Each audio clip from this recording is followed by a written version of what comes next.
तो आज था हमारा डे 250 ऑफ नी 2026 और आज हम लोगों ने करा 9:20 से 11:05 हमने halo alkane and hello arene का रिवीजन करा और उसमें मतलब नोट्स का रिवीजन करा और उसमें जो क्वेश्चन थे उसको सॉल्व करा। फिर 11:18 से 12:30 हमने मॉलिकुलर बेसिस ऑफ इनहेरिटेंस के नोट्स पढ़े, रिवाइज करे। फिर 12:35 से 1:20 हमने इलेक्ट्रोमैग्नेटिक वेव का रिवीजन करा। थोड़ा सा उसका रह गया है जो एनर्जी वाला पार्ट है, एवरेज इलेक्ट्रोस्टैटिक एनर्जी और प्रेशर वाला। फिर 2 से 4:30 हमने थोड़ा सा और halo alkane and hello arene का रिवीजन करा और फिर उसके क्वेश्चन प्रैक्टिस करी। फिर 5 से 5:50 हमने टेस्ट का एनालिसिस करा केमिस्ट्री वाले पोर्शन का और 6:17 से 7:30 भी केमिस्ट्री और बायो का एनालिसिस करा। बायो का जल्दी हो गया था क्योंकि उसमें ज़्यादा गलत नहीं थे। फिर 8 से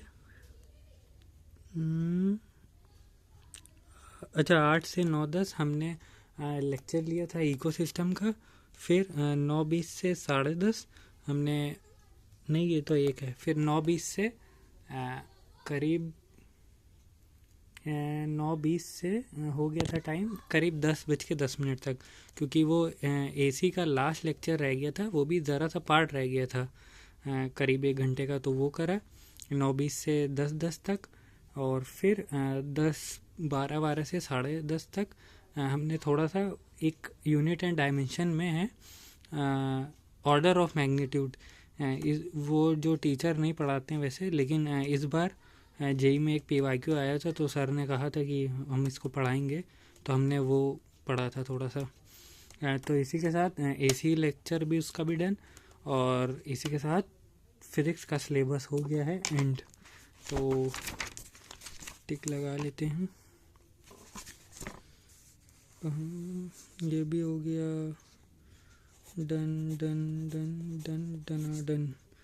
ये फिज़िक्स का सिलेबस कंप्लीट, यस। लेकिन सिलेबस कंप्लीट करनी बहुत बड़ी बात नहीं है, अब उसका रिवीजन और क्वेश्चन प्रैक्टिस करनी वो ज़्यादा अच्छी बात है, तो उसको भी करेंगे। लेकिन जो लेक्चर वाइज है वो सब अब ख़त्म, अब लेक्चर नहीं। तो 10:30 तक हमने ये करा। फिर 10:50 से 1:30 बजे तक हमने लेक्चर लिया, नहीं ह्यूमन हेल्थ का लिया था। हाँ, इसमें ह्यूमन हेल्थ का वही जो हम कह रहे थे ड्रग्स वाला पार्ट उसका लिया था। फिर इकोसिस्टम का हमने लेक्चर लिया था। इकोसिस्टम भी एंड होने वाला है, बस उसका ज़रा सा रह गया। और कल 13 घंटा 20 मिनट हो गया था, तो 20 मिनट जो पिछला वाला था जो कल का रह गया था वो भी कवर हो गया। तो बस आज के लिए इतना ही, मिलते हैं कल।